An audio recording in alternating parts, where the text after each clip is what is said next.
아들이 테란노 회사에 다니는데 아들은 동탄에서 출근해. 아버지는 압구정에 살고 있고. 이런 경우들이 생각보다 좀 많은 것 같고. 하여튼 은퇴자들이 팔고 떠나야 되는데 확실히 좀 안 떠나는 것 같아. 이런 측면들이 있고. 다만 강남도 보면은 이게 뭐 저는 불패는 아니라고 봅니다. 저는 덜패라고 그러는데 덜패. 항상 중요한 것은 어느 정도 주거 프리미엄을 인정하더라도 그게 거품 형성될 정도로 많이 올랐느냐. 그게 이제 중요한 포인트다.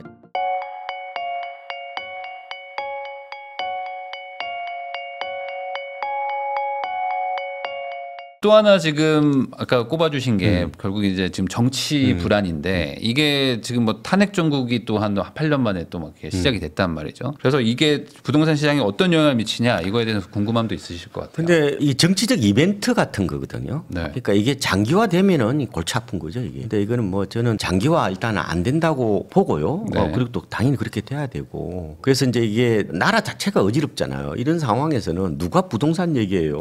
요즘에 댓글 그런 거 많거든요. 부동산 유튜버인데 왜 부동산 얘기하냐고 뭐라고 하시는 때가 있어요. 시국이 어떤 때인데. 그래서 제가 이제 고려대 심리학과 허태균 교수 그 말씀을 들어보면은 한국인의 어떤 심리적 특성을 6가지로 꼽아요. 이 중에 하나를 불확실성 깊이를 꼽습니다. 그러니까 우리 한민족의 특성이다. 이거네요. 그렇죠. 확실해야 뭔가 하지 안개 속이면 잘 움직이지 않으려는 네, 경향이 있다는 거예요. 그래서 확실해지면 어떻게 돼요? 확 쏠리죠. 네. 그런 어떤 쏠림 현상이 좀 강하게 나타나는 그런 모습들이 있죠. 냄비? 뭐 이런 얘기는 좀 비하하는 건데 뭐 그것도 어느 정도 시장에 좀 영향을 미치는 뭐 심리적 특성이라고 보시면 되고 시장에서 이런 얘기도 하잖아요. 위험보다 불확실성이 더 무섭다. 네. 위험은 분산할 수 있죠. 근데 불확실성은 분산이 안 되거든요. 그리고 지금 어제라고 그러는데 어제 자체가 전부 다 정치 쪽에 쏠려 있다 맞아요. 보니까 이 부동산은 어제가 설정이 잘 안 돼요. 그래서 시장은 지금 투자자는 물론 실소자마저도 움직이지 않는 모양새다. 제 집사람도 보면 집에 가면 날마다 정치 얘기만 해가지고 이게 도대체 이게 부동산 쪽에 이게 오르고 내리고 대해서 관심이 없으니까 다들 지금 뭐 크게 관심이 없죠. 네. 그게 아마 어떻게 보면 지금 시장의 특성인데 근데 진짜 실수요자들은 남들이 관심 안 가질 때 한번 어떻게 보면은 내가 원하는데 알아보시는 것도 저는 좋다고 봐요. 왜냐하면은 이게 친구 따라가면 안 돼요. 그래서 내가 진짜 간절하면은 조금은 역발상 전략도 저는 좋은 것 같아요. 워낙 우리나라 민족의 특성상 불확실할 때는 안 하니까 반대로 확실해지면 또 다 같이 가버리는. 몸만 이렇게 움츠리고 있는 거죠. 눈만 이게 껌뻑껌뻑하고 있는 어떤 그런 양상인데 그거는 뭐 인간이라면 누구나 다 갖고 있는 어떤 생존 본능? 뭐 이런 게 또 다른 표현이거나 아니면 표상일 수 있어요. 뭐 그건 어쩔 수 없는데 조금은 용기 있는 사람이 필요하다. 다만 제가 말씀을 드리는데 그 가격이 싸야 용기를 내는 거예요. 너무 비싸게 사면 그 용기는 만용에 불과하다 이렇게 말씀을 드리겠습니다. 그러면 지금 그 1기 신도시 재건축 뭐 이거 선도지구 발표 난 것도 있는데 이 부분은 좀 어떻게 보세요? 지금 향후 뭐 공급도 부족하다고 하니까 또 뭐 드라이브를 좀 걸까요? 어떻게 보세요? 그거는 뭐 일부에서는 좀 이게 차질을 빚는 게 아니냐 뭐 이런 얘기도 하더라고요. 왜냐면은 지금 현 정부가 그거를 이제 엄청나게 드라이브를 걸었으니까요. 근데 따지고 보면은 저는 그렇게 안 봐요. 왜냐하면 이 여야 합의에서 이루어진 거잖아요. 다 이게 표심하고 맞물려 있단 말이에요. 그래서 뭐 선도지구를 이미 지정했기 때문에 뭐 재건축 사업은 저는 뭐 본궤도로 오를 거라고 봅니다. 근데 이제 최근에 또 금리가 좀 약간 낮아지는 측면도 있고 그리고 또 하나는 건축비도 좀 낮아졌죠. 아니 낮아지기보다 안정세를 이제 보이죠. 그러면은 뭐 사업성 다소 좀 나아질 거로 보이는 거죠. 그런데 이제 문제는 이게 만만치 않은 이제 변수들이 있다 이렇게 말씀을 드렸는데 재건축은 기본적으로 시장 논리를 통한 주거 환경 개선 사업입니다. 일종의 재테크 사업이에요. 수익성이 가장 중요한 요소다 이런 말씀을 드리는데 일단 정부가 여러 가지로 뭐 지금 용적률이라든지 그런 인센티브를 주기 때문에 좋아지긴 했다. 하지만 이게 과연 모든 5개 신도시들이 다 잘 될 거냐 좀 애매해지죠. 자 보세요. 지금 건축비는 똑같죠. 3.3제곱미터당 평당 지금 900은 뭐 똑같잖아요. 그러면은 내가 이거를 비싸게 팔아야 내가 비용이 좀 줄어들잖아요. 결국은 일반 분양을 통해서 비용을 충당하는 구조잖아요. 그러면 건축비는 똑같이 900밖에 못 받아. 그럼 나머지는 뭐로 이렇게 비싸게 팔아야 돼요? 땅값을 얹어서 팔아야 되잖아요.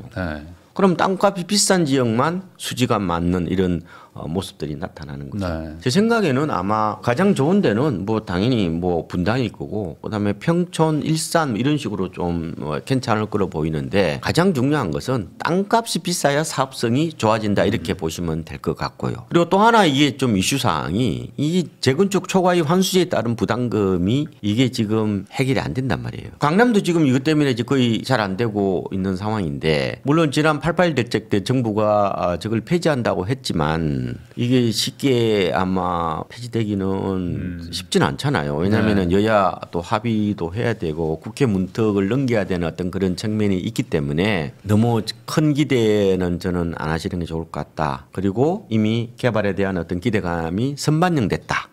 그래서 다만 이제 특급 개발 재료를 갖고 있잖아요. 그래서 조정을 받더라도 가격 방어 효과는 좀 있을 것 같다. 이런 말씀을 좀 드리고 싶습니다. 일기 신도시 또 얘기 나와서 좀 여쭤보면은 결국에 이제 이주 단지를 뭐 확보를 해야지 또 이제 이사 가고 집 부시고 다시 짓고 이게 되는 그 구조잖아요. 근데 또 정부가 또 속도를 좀 올리려는 목적이겠죠. 그래서 이제 뭐 이주 단지 뭐 안 만들고 뭐 바로 한다 뭐 이런 얘기들도 있는데 이 어떤 이주 관련된 문제는 없을까요? 제 생각에는 뭐 이주 대책 정도를 걱정할 정도면은 사업성이 굉장히 좋은 거거든요. 어쨌든 뭐 이게 이주 단지도 만들고 또 이주 시기를 조절하고 이런 것들은 뭐 잘하는 거죠. 그런데 이제 우리가 과거의 재건축 재개발 역사를 보면요, 지금까지 이주 단지를 만든 적이 없어요. 그래서 이제 그건 아마 제 생각에는 세입자하고 아마 그 거주자들이 일시적으로 이제 거기서 머물다가 나중에 완공되면은 입주하는 뭐 이른바 이제 순환용 주택, 임대주택 같은 건데 저는 부동산 제가 거의 한 30년 가까이 지켜보면서 이거는 어떻게 보면은 이 자체만 보면 획기적인 대책이에요.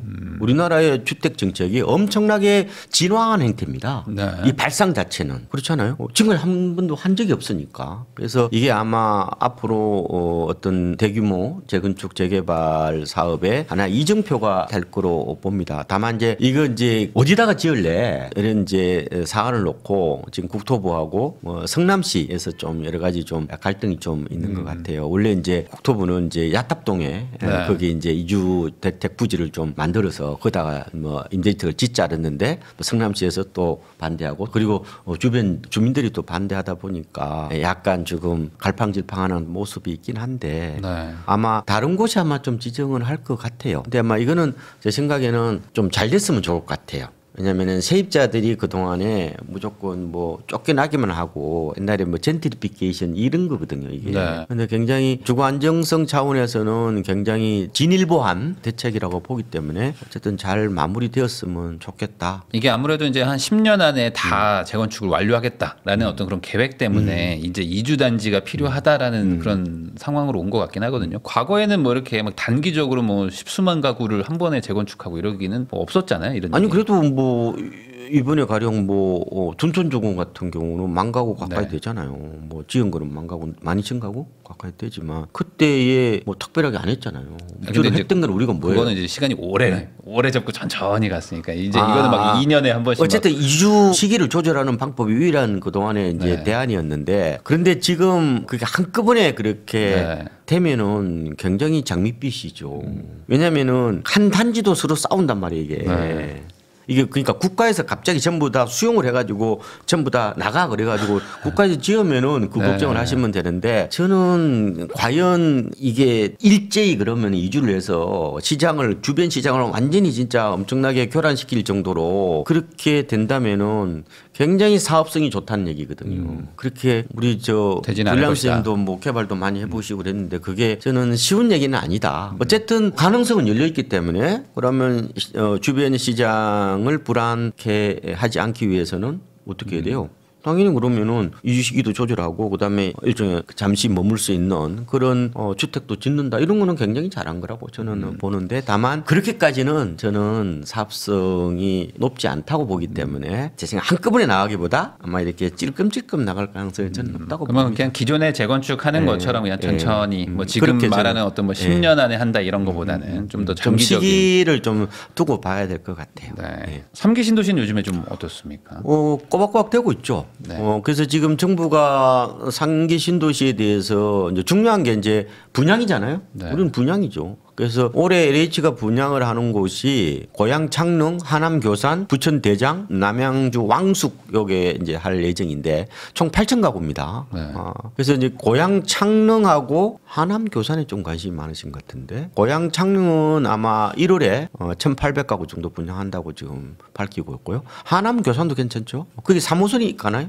예. 나중에. 그리고 거기가 한 1,100가구 정도 3월에 있습니다. 근데 부천 대장이 아마 4월 달에 2,000가구 정도 있고 남양주 왕숙은 좀 많네요. 하반기에 한 3,100가구 정도 되니까 특히 청약 저축 통장 혹은 이제 만능 통장, 종합 통장 갖고 있는 분들은 관심을 가져보시는 것도 좋을 것 같습니다. 요즘에 또 환율도 막 요즘 뭐 시끌시끌하거든요. 네. 그래서 이게 뭐 정치적인 뭐 어떤 이런 이벤트 때문에 그런 걸 수도 있고 뭐 지금 트럼프 뭐 관세를 막 한다 하니까 또 이런 것도 있는 것 같은데 이 환율하고 부동산 시장은 좀 어떻게 연관을 좀 봐야 될까요? 환율과 부동산은 반비례 관계죠. 어떻게 보면은. 그러니까 원화 가치가 떨어진다는 것은 어떻게 보면은 환율이 올라간다는 거죠. 네. 원화 가치가 이제 평가 절하되는 거라고 볼 수가 있죠. 근데 우리가 이제 부동산 한국에 있는 그러니까 로컬 부동산은 원화 자산의 대표 주자라고 보면 되죠. 그러니까 원화 가치가 떨어진다는 것은 당연히 여러분도 잘 알고 계시다시피 한국 경제가 그렇게 좋지 않다는 것을 방증하는 거잖아요. 그래서 어떻게 보면 부동산도 그 나라 경제의 어떤 건전성이나 펀더멘탈을 반영하는 거울이기 때문에 당연히 부동산은 안 좋죠. 대부분 환율 높을 때가 위기였죠. 근데 다만 지금은 환율 상승이 어떤 정치적 불안까지 포함해서 좀 과도하게 어떻게 보면은 오른 것 같은 느낌이 좀 있어요. 근데 장기적으로 보면은 어떻게 보면 원화 가치가 계속 과거처럼 그렇게 오르겠느냐. 저는 그런 데도 약간은 좀 걱정이 돼요. 왜냐하면 우리가 외환위기 전에요. 네. 우리나라의 원달러 환율이 700원, 800원 그랬단 말이에요. 근데 어느 순간 1,100원 하다가 지금 1,400원, 50원 왔다 갔다 그쪽으로 왔다 갔다 하는 건데 장기적으로 보면은 옛날처럼 진짜 원화 강세 현상이 뭐 1,300원, 뭐 1,200원까지는 올 수는 있겠지만 그렇게 크게 떨어지기는 좀 힘들다 이런 생각이 좀 들고 왜냐하면은 우리나라 경제 성장률이 지금 뭐 잘해봐야 1%대라면은 경제 체력이 과거처럼 튼실하지 않다면은 그게 내나 뭐 환율로 드러나는 거니까 조금은 저는 환율은 장기로 보면은 오히려 하반 경직성 그렇게 크지는 않을 거라고 저는 보고 있습니다. 그러다 보니까 요즘에 이제 계속 그 판단이 어렵다고 말씀하시는 어떤 그 이유들이 지금 뭐 경제는 또 안 좋아지는데 뭐 유동성은 또 풀고 그러면서 뭐 또 수요는 뭐 눌려 있고 막 이러니까 공급은 없다고 하고 어지럽죠. 네. 변수를 어떻게 조절할 거냐. 그래서 우선은 경기 침체나 이런 부분부터 좀 짚고 넘어가는 게 좋을 것 같긴 하거든요. 뭐 한국 경제의 지금 어떤 뭐 현 상태나 아니면 앞으로의 어떤 경기 침체 우려 이거에 대해서는 어떻게 생각하십니까? 경기 침체 부분이 걱정거리 중에 하나죠. 그런데 저는 거시경제 쪽에 너무 초점을 맞추시는 거는 판단을 실수하기 쉽습니다. 그러니까 오히려 미시에 좀 더 초점을 맞추는 게 더 낫다고 봐요. 이 미시가 뭐예요? 금리하고 또 입주 물량 네. 이런 쪽에 더 맞추시는 게 저는 좋다고 보는데, 그러니까 거시경제가 주택 가격에 영향을 주려면요 역성장을 해야 돼요. 마이너스 성장을 해야 된다고요. 우리가 작년에 2%대였죠, 그죠? 네네. 올해 한 1.7, 1.8% 떨어진다고 집값 빠진다고 단순 도식에 빠지면 진짜 위험해요. 그거 갖고 너무 높게 비중을 실으면 안 된다고 봐요. 그러면 제 얘기가 아니라 제가 세 분 얘기를 드릴게. 네. 자, 피터 린치라는 분이 뭐라고 얘기했냐면은 내가 거시경제 분석에 할애하는 시간은 1년에 딱 15분이다라고 얘기를 했어요. 안 한다는 얘기죠. 그렇죠. 기본적 분석은 기업이라는 미시적 환경에 네. 좀 더 초점을 맞춰야 되는 거죠. 그리고 거시적 환경은 이 너무 다양하게 요인들이 얽혀 있어가지고 분석이 쉽지는 않잖아요. 그래서 그냥 이분은 주식시장의 전체 흐름을 판단하는 정도만 본다고 하고, 뭐 버핏, 워렌 버핏도 뭐 그런 얘기를 많이 하죠. 이분은 결국 기업을 인수하는 분이기 때문에 그렇게까지 거시경제에 무게중심을 두지 않는다 이런 얘기를 하거든요. 그래서 이제 워렌 버핏, 최근에 돌아가신 이제 찰리 먼거 같은 분들도 이런 얘기를 하죠. 그러니까 미시보다 더 중요한 요소는 없습니다. 미시가 곧 기업이니까요. 미시 경제는 우리가 하는 일이고 거시경제는 우리가 받아들이는 변수입니다. 이런 얘기를 해요. 그래서 제가 부동산을 물론 장기로 보면 어떻게 보면 그죠? 그 나라 경제에 어떻게 보면 거울이잖아요. 네. 뭐 그런 측면에서 보지만 특히 단기적으로는 너무나 경제 성장률에 맞추면 잘 안 맞습니다. 이런 게 있거든요. 과거에 우리가 부동산이 완전히 실수요 시장이라면은 네. 거시경제가 굉장히 중요합니다. 특히 지방 같은 것처럼 그죠? 네. 거제도에 뭐 조선소가 잘 돼야 아파트 값이 그렇죠. 오르는 것처럼. 그런데 이제 이게 단순 도식에 빠지면 안 되는데 보세요. 이게 이제 경기 순환론이 두 가지가 있어요. 하나는 이제 실물 경기 순환론이라는 게 있어요. 네. 그 있잖아요. 우리가 알고 있는 건 뭐예요? 기업이 잘 돌아가서 호주머니가 두터워져야 돈 생기고. 네. 그래야 집을 사는 거잖아요. 네. 그래서 보면은 그게 이제 실물 경기 순환론인데 당연히 그러면은 실물 경기가 좋아지고 난 다음에 뭐 집값도 올라가는 네. 그런 건데 그것도 반대가 있어요. 이 화폐 경기 순환론도 있거든요. 경기가 안 좋을 때 어떻게 돼요? 금리를 낮춰버리죠. 돈을 풀죠. 그럼 돈을 풀면 오히려 그게 이제 투기적 수요로 연결돼서 공장으로 안 가고 전부 다 어디로 간다는 거예요. 주식하고 이제 아파트 시장으로 간다는 그 논리인데 네. 그래서 제가 드리고 싶은 거는 뭐냐면은 굉장히 거시경제도 중요하다는 거예요. 그걸 무시하면 안 되죠. 다만 이게 마이너스로 갈 정도로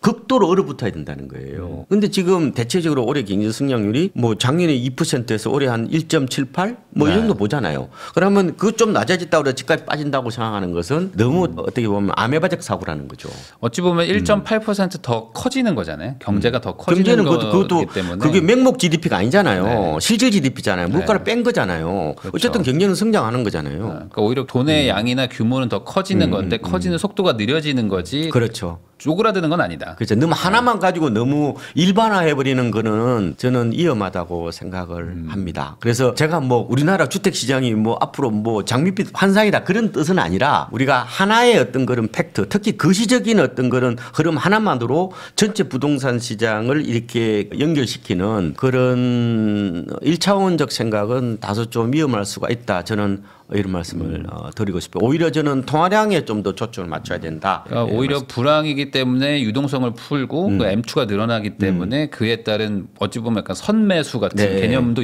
있는 거라서 그렇게 보시는 게 맞을 것 같고 그러니까 우리가 멀리 바라본다면 당연히 실물 경기에 더 초점을 맞춰야 되고 올해만 본다면은 오히려 경기 둔화 정도겠죠. 올해 그죠? 둔화는 그거는 거의 보면은 우리가 가시권에 들어왔잖아요. 그거보다는 오히려 저는 다른 변수 쪽에 좀 더 초점을 맞추는 게 좀 더 낫지 않을까 저는 이렇게. 그래서 원래 거시경제 학자분들도 굉장히 저는 뭐 존경하고 친한 분들이 많은데 이제 그분들하고는 주로 부동산 할 때 잘 얘기 안 합니다. 항상 부정적이야. 우리가 노무현 정부 때 경제 성장률이 4%였잖아요. 네. 그리고 이게 보면 경제 성장률 하나만 가지고 그러면 집값을 얘기하면 어때요 그럼? 이명박 정부 때 왜 집값이 왜 빠졌어요 그럼? 그때도 경쟁률 3% 이상 됐는데 그럼. 문재인 정부 때 경제 성장률이 한 2% 초반 정도 됐죠. 그럼 네. 그때 왜 올랐어요? 그거 가지고 너무 단순 도식에 빠지면 안 된다니까요. 네. 뭐 그런 말씀을 좀 저는 드리고 싶어요. 어쨌든 경제는 성장하고 있기 때문에 우선 그렇게 보고 나머지 변수들도 많다. 왜냐하면 사람들이 특히 지식인이 가장 두드러진 특징 중에 하나가 부정성 편향입니다. 세상이 다 어떻게 보면은 다 우울한 얘기밖에 안 해요. 그런 게 보면은 확실히 있잖아요. 나쁜 소식에 확실히 민감하고 또 그게 또 그럴듯해 보이고 또 지식인 같아. 그래서 우리나라 이제 좋아질 날 남았다 그러면 제정신이 아니라고 그러잖아요. 우리나라 이제 끝장났다 그러면 뭐 어때요? 네. 다들 공감하잖아요. 그러니까 많이 배운 사람일수록 굉장히 어떻게 보면은 여러 변수 중에서 안 좋은 것만 골라가지고 비중을 높이는 그런 경향이 있어요. 그래서 저는 이 투자하실 때는 나는 지식인들은 가급적 안 만나는 게 좋을 것 같아요. 이런 얘기 있잖아요. 비관론은 네. 뭐라고 그래요? 결국은 명성을 얻고 낙관론은 뭐예요? 돈을 결국은 이제 부를 일군다고 하는 것처럼 너무 그렇게 막 부정적으로 보는 것도 아니고 그리고 너무 근거 없이 막 그렇게 낙관론에 빠지는 것도 바람직하지는 않지만 미래 일까지 너무 땡겨가지고 막 그렇게 걱정에 사로잡히는 거는 저는 약간이 많이 배운 사람들의 두드러진 특징이에요. 조금 IQ를 낮출 필요 있어요. 그냥 내가 필요하면 집 사는 거지. 그거 너무 이렇게 디테일하게 빠져버리면은 이게 잘못하면 우울증밖에 안 해요. 사실 생각해 보면은 그냥 일반적인 국민들 대다수는 뭐 이런 거 안 따지고 그냥 우리 애가 지금 초등학교 1학년 가니까 집 사고 뭐 대학교 졸업하니까 이제 팔고 약간 뭐 이런 느낌으로도 많이 하시잖아요. 저는 그게 더 좋다고 봐요. 그러니까 투자보다 필요가 더 강력하기 때문에 필요하면 사시는 거고 필요하지 않으면 안 사시는 거. 그게 더 저는 낫다. 그러니까 꼭 필요한 분들은 너무 상황에 너무 흔들리지 말라. 다만 가격만 싸게 사시라. 이 말씀만 좀 제가 꼭 드리고 싶어요. 그럼 이제 방금 말씀해 주신 것처럼 이제 가격을 싸게 사야 되는데 또 지금은 실거주자들의 또 장이다 보니까 이 소위 말하는 똘똘한 한 채 뭐 거기에 이제 극단 이제 강남 불패 뭐 이런 얘기잖아요. 이 강남 쪽은 계속 그러면 이렇게 하락하지 않고 또 조금만 빠지면 다시 회복하고 또 올라가고 뭐 이런 것들이 지금 반복되는 이유가 그렇죠. 뭔지도 궁금합니다. 그리고 자본이 이제 몰리니까 이런 현상이 나타나는 거죠. 강남은 제가 보면 약간 주거 프리미엄이 있는 것 같아요. 교육, 일자리, 교통 그리고 각종 편의시설이 다른 지역보다 좀 차별성을 띠는 것은 맞죠. 그리고 강남은 아까 말씀하신 것처럼 약간 안전자산으로 생각하는 인식들이 좀 있는 것 같고 이제 완전히 투자로 좀 많이 간 거죠. 실거주도 있지만. 그걸 또 학습 효과를 통해서 좀 더 공고히 되는 어떤 그런 측면이 있는 것 같고요. 최근에 좀 두드러진 특징은 뭐냐면은 이 대부분이 고령자분들이 부자들이잖아요. 네. 지금 고령자들이 갖고 있는 순자산이 4,000조가 넘었다고 그러던데 지금 옛날처럼 우리가 이제 TV에서 보면은 페이지 있는 어르신들만 고령자들이 아니에요. 베이비 부모들이 쭉 올라오면서 이제 고령자가 된 거잖아요. 네. 이분들이 돈 갖고 있지. 30대들이 돈 갖고 있어요? 다 어르신들이 돈 갖고 있잖아요. 이거 일본도 비슷하거든요. 네. 근데 이제 이 강남을 생각하는 생각들이 이게 달라졌다는 거예요. 이게 옛날에는 경유지라고 생각했거든요. 지금은 총착역으로 본다는 거예요. 이게 논문에 최근에 나온 건데 아니 교육 끝냈어. 네. 애 다 키웠어. 그러면 강남을 벗어나야 될 거 아니에요. 팔았군. 이제 벗어나야죠. 회사 이제 관두셨잖아. 네. 그럼 강남을 벗어나야 되는데 안 벗어난다는 거예요. 꿈쩍도 안 해. 꿈쩍도 안 해. 한 번 나가면 못 돌아온다는 어떤 인식들이 이게 이제 그 자기 선배들한테 배운 거죠. 네. 그러니까 오히려 이게 이 강남은 팔면 안 된다는 나도 모르게 이 고정관념으로 굳어져 버린 거죠 이게. 그동안에 어떤 뭐 살아오면서 이제 몸으로 체험한 거잖아요. 그게 한번 무서운 나갔던 거예요. 사람들은 그게 무서운 거예요. 경험치라는 게 무서운 건데 돌아오니까. 물론 자기는 이제 경험을 안 했죠. 근데 네. 이제 선배들이 경험을 해서 나한테 이제 가르쳐 주니까 그게 절대 팔지 문제라는 마라. 거예요. 나처럼 되면 안 된다. 이런 얘기 하시니까. 학습 효과는 무서운 거예요. 학습 효과는 이거는 약간 맹신 같은 거거든요. 이거는 마치 뭐냐면은 학습 효과는 예언자처럼 행동하는 거예요. 네. 자기가 미래에 이미 갔다 온 것처럼 행동하는 거예요. 학습 효과처럼 무서운 게 있어요. 무지성 요새 투자 아시죠? 네네. 그거 비슷한 거 이거. 근데 그럼 공간이 굉장히 비효율적인 거예요. 아들이 테란노 회사에 다니는데 아들은 동탄에서 출근해. 네. 아버지는 압구정에 살고 있고. 이런 경우들이 생각보다 좀 많은 것 같고. 하여튼 은퇴자들이 팔고 떠나야 되는데 확실히 좀 안 떠나는 것 같아. 이런 측면들이 있고. 다만 네. 강남도 보면은 이게 뭐 저는 불패는 아니라고 봅니다. 저는 덜패라고 그러는데 덜패. 네. 덜 빠진다는 거죠. 그러니까 강남도 가격이 부풀려지면은 많이 떨어질 수 있다 이렇게 보고요. 그러니까 무조건 뭐 영원히 오르는 자산은 없어요. 네. 그러니까 항상 강남도 이게 막 그 너무 이렇게 다른 지역보다 뭐 가격이 많이 올라서 거품 형성되면은 오히려 더 많이 빠지는 그런 경향도 있죠. 그래서 항상 중요한 것은 어느 정도 주거 프리미엄을 인정하더라도 그게 거품 형성될 정도로 많이 올랐느냐. 네, 그게 이제 중요한 포인트다 이렇게 보시면 될 거예요. 최근에 그 뭐 외국 자본들이 임대 사업하러 들어온다는 얘기들도 있고 또 뭐 예전에 좀 막 많이 나왔던 게 뭐 중국의 이제 자산가들이 뭐 캐나다 막 도쿄 사면서 아직 서울을 안 사고 있기 때문에 서울도 이제 외국 자본 들어온다 뭐 이런 얘기들도 막 있었잖아요. 그런 좀 약간 뻥인 같은데 제 생각. 이거에 대해서는 어떻게 생각하십니까? 지금 외국인들이 일부 우리나라 아파트를 사죠. 그분이 네. 누구냐? 거의 중국 동포예요. 그러니까 주로 안산 네. 이런 데 있잖아요. 뭐 평택 이런 데 좀 많이 사잖아요. 그건 실거주 용도로 사는 네. 분들이고 진짜 투자 목적으로 서울 아파트를 사느냐 저는 뭐 그렇게 보지는 않습니다. 많지는 않아요. 일단 임대 수익이 안 나와요. 네. 임대 수익이 지금 뭐 잘해봐야 뭐 2% 정도인데 그리고 지정학적 리스크도 있잖아요. 그런 점을 감안해 보면은 외국 자본이 들어와서 서울 아파트 시장을 교란시킬 정도가 된다는 것은 어떻게 보면 해피한 거지. 그렇잖아요. 그만큼 지정학적 리스크가 없다는 거잖아. 그래서 그 부분은 저는 아닌 것 같고 다만 최근에 이제 두드러진 특징 중에 하나는 강남 부동산이나 아니면 아파트를 사는 분들이 여러 부류가 있을 거 아니에요. 네. 뭐 가장 뭐 큰 부류는 부의 대물림이죠. 아버지가 사주는 거지. 그다음에 이제 전문직에 이제 네. 근무하시는 분들, 뭐 이분들이 좀 사시는 것 같고 최근에 좀 두드러진 특징 중에 하나는 이거 구입 자금의 원천이요. 네. 이게 과연 이게 이 원하냐? 이게 아니라 오히려 저는 글로벌에서 벌어온 돈들이 일부 조금은 유입이 되는 측면은 좀 있는 것 같아요. 그러니까 그 원천이 과거와는 좀 다르다는 말씀을 드리고 싶어요. 이게 이제 최근에 강남 시장의 이제 어떻게 보면 특성 중에 하나인데 최근에 그 당국대 유정석 교수가 그런 얘기 하셨잖아요. 그게 강남 아파트하고 어떻게 보면 비트코인하고 가상자산하고 좀 네. 연동돼 있다 이런 얘기도 네네. 하신 것 같고 또 제가 아는 분을 보면은 베트남 같은 데서 후라이팬 공장을 세 개 돌려가지고 돈이 생기잖아요. 그럼 베트남의 부동산 사기는 좀 그렇잖아요. 그죠? 그 돈을 가지고 결국은 뭐 강남에 빌딩을 산다든지 하는 어떻게 보면 그 원천은 원화가 아니라 달러겠죠. 네. 그죠? 뭐 이런 측면 그러니까 약간 과거에는 주로 편의점이나 뭐 이런 음식점 해가지고 불을 일궈 가지고 뭐 강남 부동산을 약간 에셋 파킹이나 아니면 자산 구축이 차원에서 그거를 샀다면은 지금은 약간 좀 그 원천이 좀 많이 달라진 것 같아요. 보니까 뭐 엔비디아라든지 네. 아니면은 뭐 코인 팔아서 사고. 코인 팔아서 일부 들어오는데 많지는 않아요. 많지는 않은데 그 비중은 많지는 않지만 과거와는 좀 달라졌다. 말하자면은 원화벌이 결과가 아니라 달러벌이 결과물일 수도 있겠다. 그런 생각이 좀 들고요. 그만큼 우리가 이제 글로벌 시대에 살고 있기 때문에이기도 하고 그만큼 약간 글로벌로 지평이 좀 넓어진 것 같은 느낌도 좀 있고요. 그래서 이렇게 되면은 약간 이 초고가 하이엔드 시장은 내수 경기와 좀 괴리되는 초양극화 현상들이 일부 좀 나타날 수도 있겠다. 이런 생각도 해보고 그래서 이 강남 아파트나 빌딩들을 조금은 우리가 전체 우리나라 내수 경기가 안 좋은데 왜 오르느냐 이해 안 된다. 다 거품이다. 다 미쳤다. 이렇게 보기에는 과거하고 달라지는 어떤 투자 지형도 이런 걸 좀 저는 좀 봐야 되지 않느냐 뭐 이런 생각도 좀 해보고 있습니다. 하긴 뭐 아주 단순한 얘기로 지금 국장에 전액 투자하신 분하고 미국장에다가 전액 투자하신 분하고 지금 완전 상황은 다를 수 있는데 그렇죠. 똑같이 주식 투자했는데 왜 이렇게 다르냐라고 말하는 것도 맞아요. 이상한 거잖아요. 어찌 보면. 그만큼 지금은 많이 달라졌다 이렇게 보시면 될 것 같아요. 어찌 보면 이제 달러를 벌어서 그걸 가지고 이제 어찌 보면 뭐 자기 살 집을 산다 뭐 이런 개념이면 근데 보통 이러면 이제 초고액 그 최상위권 들만 사잖아요. 보통 이제 작은 거라기보다는. 그렇죠. 그러니까 아무래도 이제 좀 따로 노는 그런 개념이 점점 더 그러니까 강화될 이제 수 있겠네요. 그 코인 자체가 변동성이 크거든요. 네. 그러면은 이렇게 된다는 거 아니에요. 코인은 뭐 하루 저녁 사이에 뭐 10%씩 왔다 갔다 하니까. 네. 그러니까 차라리 그러면은 아파트는 좀 비싸더라도 아이 그래도 저거보다는 덜 이렇게 왔다 갔다 하네. 그런 심리적 안정 이런 것 때문이라도 좀 아파트를 좀 비싸게 사는 사람들이 있다는 거 아니에요. 그죠?